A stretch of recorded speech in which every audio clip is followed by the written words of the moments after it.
Everything is an opportunity, even when it doesn't feel like it. This goes hand in hand, right alongside the understanding, the belief, and the respect when it comes to levels of consciousness that life happens for you, not to you. Let's face it, there is a lot of uncertainty. There's a lot of surrendering. There's a lot of things out of our control that can sometimes automatically put us in a space of contractive, reactive, constrictive mindsets, actions, understanding and relationships, as well as the strategy when it comes to who we are, how we show up, and how we go about in our professional world. So this video and the paradigm that everything is an opportunity, even when it doesn't seem like it, is to really invite you to up-leveling your responsiveness when there is something that goes south or goes in a way in which you do not prefer. And so it's one thing to say, okay, yeah, no, react or respond versus react, or, try to be more calm and accepting. But what really happens is this disconnect in the critter brain and the automatic reactiveness in who you are and how you process things. So where it's an easy thing to maybe consider, I do also want to address that there is a deeper level of self-inquiry that gets to happen in order for you to move through it more smoothly. And I do this through an emotions articulation practice. So when something doesn't go right, and I automatically want to go into the being pissed off or feeling like I should just stop or whatever it is, avoid it. I'm a flighter.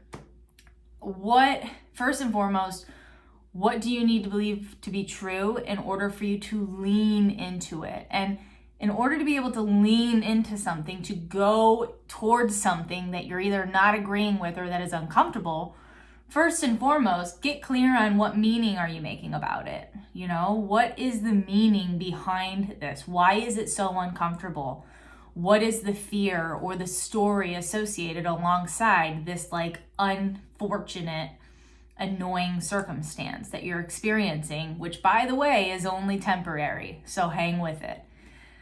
Once you get clear on the story or the fear that you have regarding it, get clear on how it is manifesting in your body.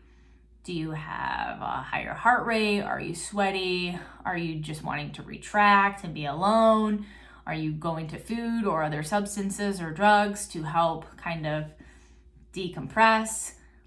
How is it manifesting? Because that will then give you the severity of how important or how much more work in the inquiry and the processing needs to happen. So once you get clear on that, it is then about what is the actual emotion? What is the story? What emotion is associated to the story? And where does it come from?